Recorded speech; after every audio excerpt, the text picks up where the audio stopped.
E aí, pessoal, beleza pura com todos vocês? Neste vídeo bula eu vou comentar um pouco com vocês sobre o fármaco omeprazol.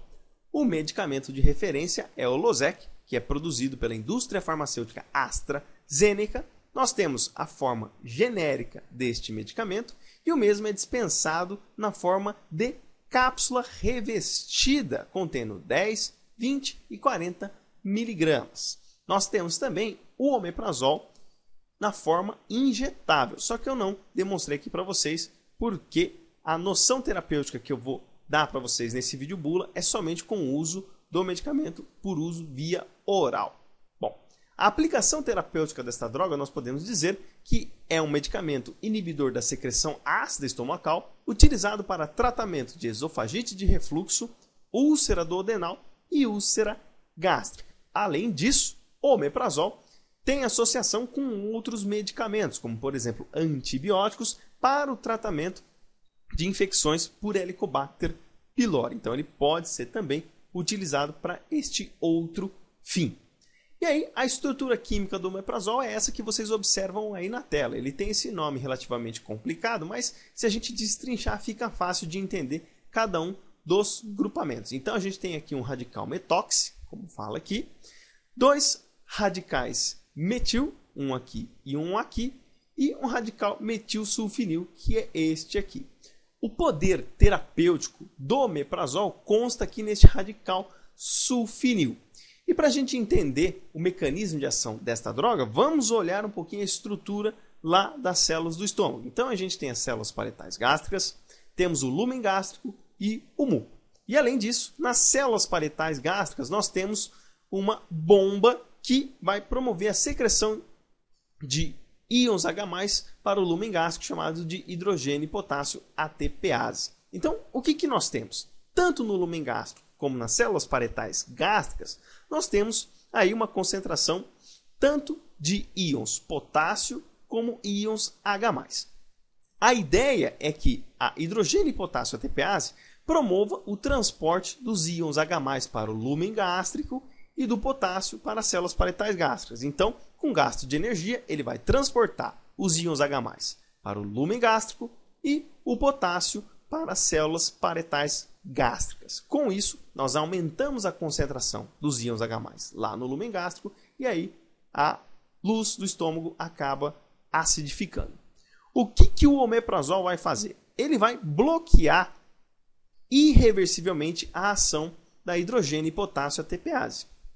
Bloqueando a ação da hidrogênio e potássio ATPase, nós não teremos esse transporte ativo contra o gradiente. Então, nós não iremos transportar íons H+ para o lúmen, nem potássio para as células paletais gástricas. Com isso, a concentração dos íons H+ no lúmen gástrico irá diminuir. E é dessa forma que o omeprazol promove a diminuição da acidez estomacal para permitir o tratamento daquelas patologias que eu citei para vocês. Bom, vamos fazer então algumas considerações gerais importantes do uso do omeprazol.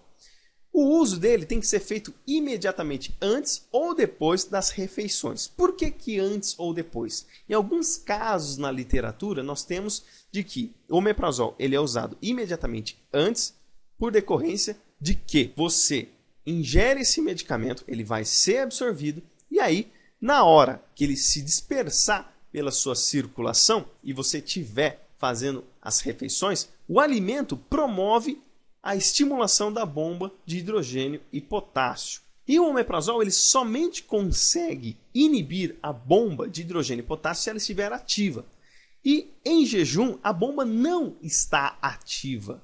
Portanto, não adianta fazer o uso em jejum e um tempo depois administrar o omeprazol. Portanto, tem que ser numa condição intervalada durante a refeição, seja imediatamente antes ou imediatamente depois, para que a eficácia terapêutica desta droga seja proeminente. E também, doses superiores a 80 mg devem se dividir em duas tomadas, porque o organismo vai ter dificuldades em absorver uma dose tão grande como essa. E outra coisa importante é que não se deve nunca mastigar ou abrir as cápsulas de omeprazol, por decorrência de que o omeprazol ele é degradado em meio ácido. E as cápsulas de omeprazol são revestidas para passarem intactas no estômago. Portanto, nunca se deve mastigar ou abrir as cápsulas. Elas devem se permanecer íntegras para que o omeprazol seja administrado. Em algumas ocasiões, o omeprazol encontra-se na forma de pellets. Aqueles pellets também são revestidos e impedem que o estômago degrade o omeprazol que está ali dentro. E uma coisa importante é tomar sempre no mesmo horário, porque a terapêutica do omeprazol se baseia em manter um pico de concentração desta droga no organismo, a permitir que cada vez mais que o organismo produzir bombas de hidrogênio e potássio, o omeprazol naquela concentração seja capaz de bloquear a maioria delas e impedir aí os problemas relacionados com o aumento da acidez gástrica. Então vamos entender como é que é a posologia desta droga para um adulto na condição de úlcera gástrica ou duodenal e refluxo gastroesofágico. Então a ideia inicial é utilizar 20 mg uma vez por dia antes ou depois do café da manhã. Porque quando nós inibirmos as bombas de hidrogênio e potássio, elas ficarão inibidas irreversivelmente. E é importante inibi-las logo de manhã, por decorrência de que, ao longo do dia, estas bombas que foram produzidas pelo nosso organismo estarão inibidas, e aí nós não teremos um aumento da produção de ácido nas refeições posteriores, como por exemplo no almoço e na janta. No caso das úlceras, o uso tem que ser por entre 2 ou 4 semanas. A prerrogativa é, se em 2 semanas ocorrer a cicatrização da úlcera, então vai fazendo a parada do uso do omeprazol de maneira intervalada. Não se para de uma única só vez. Para-se intervaladamente, ou seja, toma-se um dia, o outro não se toma, toma-se outro dia, no outro não se toma, isso durante uma semana. Na segunda semana, já toma um dia sim, 2 dias não, um dia sim, 2 dias não, e na terceira semana já pode parar o uso aí do omeprazol. No caso do refluxo gastroesofágico, o tempo de administração é um pouco maior, por 4 ou 8 semanas. E uma observação importante é que, se a dose de 20 mg ela não estiver sendo efetiva, ela pode ser reajustada para 40 mg caso necessário. Isso tem que ter uma observação aí do médico clínico para verificar se realmente é necessário esse reajuste para cima de 40 mg. E uma coisa importante é que não se costuma administrar omeprazol para crianças, até mesmo porque a eficácia e segurança não estão estabelecidas. O uso é estabelecido para adultos. Na gravidez, o omeprazol apresenta o que nós chamamos de risco C, ou seja, testes em animais mostraram que houve teratogenia, ou seja, os animais nasceram com má formação. Portanto, nos estudos em animais, por decorrência de ocorrer a teratogênese, não se recomenda o uso na gravidez, salvo em raríssimos casos, quando o médico prescreve a droga para condições excepcionais. E, obviamente, o uso desta droga ela é contraindicado no caso de carcinoma gástrico, disfunção hepática e disfunção renal. No caso de carcinoma gástrico, ela é totalmente proibida o uso, porque a droga omeprazol é capaz de aumentar a proliferação das células tumorais gástricas e isso prejudicar ainda mais o tratamento. No caso da disfunção hepática e da disfunção renal, deve-se avaliar sempre o risco-benefício de uso. Tudo isso tem que se verificar com o clínico que estiver ministrando essa droga. Os efeitos adversos dessa droga são raros, apesar de acontecerem, são efeitos comuns de irritação do trato gastrointestinal, como por exemplo diarreia, náusea e vômitos, e alguns casos excepcionais de dor de cabeça, por decorrência de que, estimulando o centro de vômito, isso pode também desencadear uma resposta de dor de cabeça. Mas esses sintomas eles giram em torno de 7 a 20% da população que utiliza o omeprazol.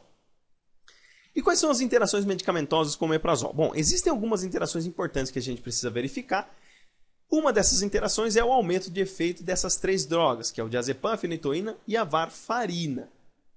O omeprazol ele tem a capacidade de bloquear a atividade de algumas enzimas metabolizadoras de drogas e, por decorrência dele bloquear essas enzimas, algumas destas drogas são metabolizadas por essas enzimas. Com estas enzimas bloqueadas, estas drogas têm uma concentração ativa na circulação maior. Então nós temos um aumento de efeito. Também existe uma interação com clopidogrel. Quem faz uso de clopidogrel não deve utilizar o omeprazol porque ele perde o efeito. O clopidogrel é uma prodroga, né, um antiagregante plaquetário, e o omeprazol bloqueia justo uma enzima que ativa o clopidogrel. Então não deve ser feita esta associação. E outras considerações importantes que a gente precisa fazer é que o produto deve ser administrado por no máximo 8 semanas. Por que 8 semanas? Porque já se mostrou que com o uso prolongado acima de 8 semanas, o índice de carcinoma gástrico aumentou e muito. Portanto, o omeprazol ele desempenha um papel fundamental no surgimento de carcinomas gástricos. Geralmente, o carcinoma gástrico ele se dá por lesões contínuas nas células epiteliais gástricas e também por alcalinização excessiva da mucosa gástrica. Como o omeprazol impede a secreção de íons H+, essa alcalinização excessiva pode desencadear uma resposta carcinogênica no estômago, além de outras alterações. Portanto, salvo algumas exceções, para certas doenças existe a necessidade de administração dessa droga por mais do que 8 semanas, então deve-se verificar muito bem com o clínico se é necessário manter o uso do omeprazol por mais de 8 semanas. Ok? E uma coisa extremamente importante, nunca utilize qualquer medicamento por conta própria. Caso haja necessidade do uso deste medicamento, sempre consulte o seu médico.